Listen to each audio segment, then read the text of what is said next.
And welcome back to North of the Broad. Jonathan Haupt has joined me. He, as you know, is executive director of this phenomenal Pat Conroy Literary Center. I come here once a month to do the show, and I always just am so, I just feel Pat. I feel when I'm with you, but just when I come into this space, it's so special. It's You've a made presence. it so special. It's definitely a presence that that we want people to feel when they come here. So I'm glad that that's your experience every month. I look forward to it every month. Now, there are two special events coming up to celebrate the 7th annual March 4th on the 3rd and the 4th of March, actually. So let's just dive right in, Jonathan, and talk about Friday. Sure, absolutely. March 4th is just this big multi-day event, and we talked about it a little bit last month as well. But there are two free events that I really want to make sure people are aware of. Okay. So Friday evening, and that's a first Friday here in Beaufort, which is always a big event downtown. Right. We're at NeverMore Books, one of our independent bookstores, with De'Shawn Charles Winslow, who is New York Times best-selling novelist. He has a brand new book out called Decent People. And it's what's it about? It's a sort of southern small-town murder mystery. Oh. Yes. Sounds fascinating. It's set in the same town that his first book was set in, which is this fictional place called West Mills, which is based on the very real Elizabethtown, North Carolina, near where De'Shawn grew up. So for people familiar with that first book, of whom there are now millions, this is the long-awaited sequel, but it definitely stands on its own as well. And De'Shawn is just this amazing sweetheart of a man. So, this is not a man who thinks about murder as he's walking down the street.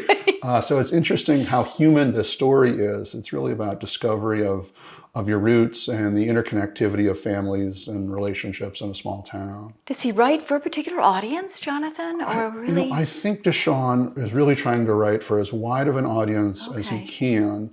This is a very inclusive vision of the South, lots of different characters, diverse by age, race, gender, orientation. Right. So everybody's going to find a character they kind of identify with here, and they all sort of come together in really important ways. Ultimately, it's a very uplifting book, as his writing always is. And so what's the format of that, a Friday night? Well, I get to interview him, so I get to have a conversation with him at NeverMore at 5 o'clock. Okay. And I think we'll be live streaming that as well, so folks who can't attend in person can watch that afterwards. And it's free, but you should register because the space is... It's a little kind of compact in the store, so it's certainly helpful if you call the store in advance and let them know you're coming. But that's always a fun space to be in. Yes, and we're very excited about Saturday, which is the Teddy Bear Picnic, and you've got 3 high schools of students that are going to be volunteering. That's right. It's going to be big this year. It really is. We did this last year, and the high school student volunteers read to 100 kids, which was awesome. It was fantastic. But I think it'll be much, much larger than that this year. 200 to 300 kids. Let's hope so. Come on, kids. So the student volunteers are coming from Beaufort High School, Battery Creek, and Beaufort Academy. Okay. And they're members of National Honor Society and also DAYLO, the Diversity Awareness Youth Literacy Organization, which is a book club and a service organization.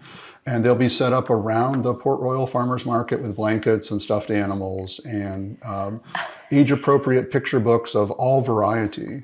Now, do the children that come, do they bring books, or do the students have books that they read, that they've selected? Yeah, we bring a curated sort of library of books, but kids very often show up with the book that they want read to them, and that's awesome that they've got a favorite book.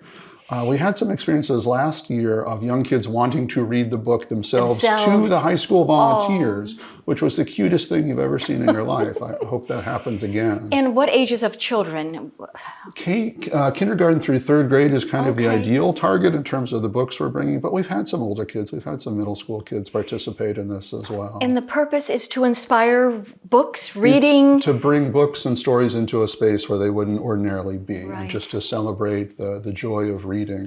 We've got a sort of special guest who came last year and will be coming again this time, and that's Sally Sue Lavigne, who owns the Storybook Shoppe, the only children's bookstore in the state of South Carolina, which is in Bluffton, right downtown on Calhoun Street. And this happens to be Paper Bag Princess Day on March the 5th. That's right. So she comes dressed in character as Paper Bag Princess with a dragon puppet and brings all these crowns and stickers and prizes for kids too. So it's a really special event. I know Pat would be really proud, don't you think? I think he would. He would be. It's all about the youth and inspiring them to read and to write. It really honors Pat's legacy as a teacher and as a writer, which is a joy to participate in. Thank you, Jonathan. Appreciate you being with us on North of the Broad, and thank you all for joining us for this edition of North of the Broad at the Pat Conroy Literary Center in Beaufort. We'll see you next time.